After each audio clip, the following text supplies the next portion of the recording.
Hey, welcome to my channel. In this video, I'm going to be making wax melts from start to finish.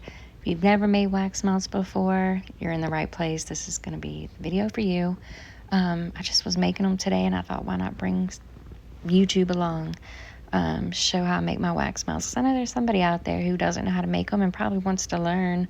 Everybody makes them different, I'm sure, but this is how I make mine. I've been making them for years. And keep watching. I'll show you how I make wax melts.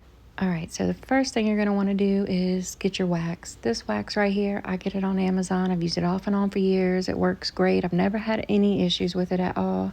I think it's like $23.95 for like a 5-pound bag. Or you can get two bags for like $38, and that's what I normally do because I make a lot of wax melts. And sometimes I'll buy my wax from the candle company where I get my fragrance oil. They have really good wax also. So the next thing you're going to need is your fragrance oil, and this is the ones that I'm using. It's Midwest Fragrance Company, and I've tried so many different fragrance oils from so many different companies. This right here is my go-to. I love them. It's Midwest Fragrance Company. Of course, you can buy your fragrance oil from any candle supply company you want, but this is just my favorite. All right, the next thing you're going to need is, of course, a pouring pot. Now, me, I'm not fancy. I don't need all these expensive wax melting pots and all that. I'm just going to use a basic pouring pot. That's what that is. I got that on Amazon years ago. You can get them at Hobby Lobby, probably even Walmart.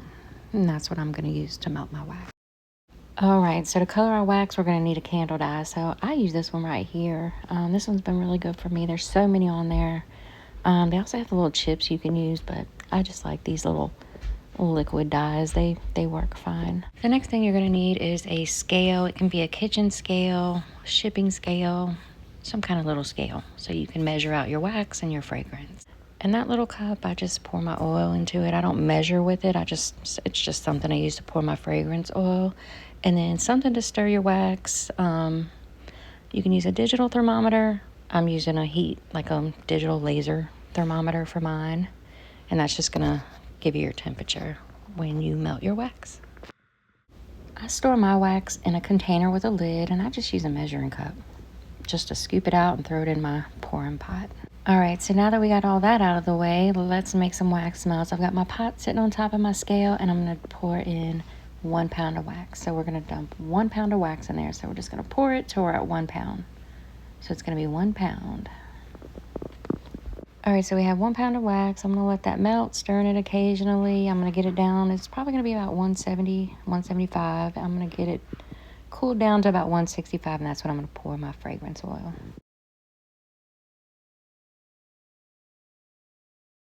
All right, so now that my wax is melted, I'm gonna check it with my thermometer. It looks like it's gonna be at 172.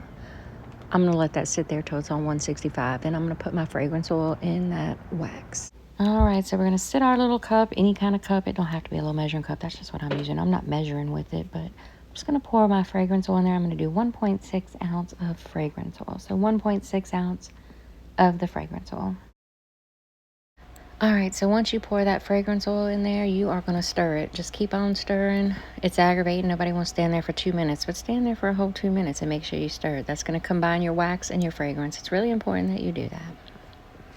All right, so the next thing I'm going to do is pick a candle dye. I'm going to use green because I'm doing cactus blossom wax melts. You can pick whatever color you're doing and just put a couple drops, however many drops in there, and stir that up and combine it.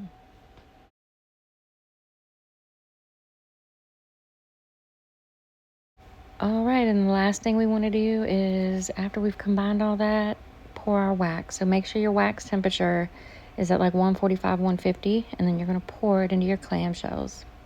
And there's a line at the top of the clamshells. You'll know where to pour it to. Just fill it up to that line, and then you just let them sit for a few hours. And the longer they sit, the better. Sometimes I even let them sit for 2 weeks. And that's it.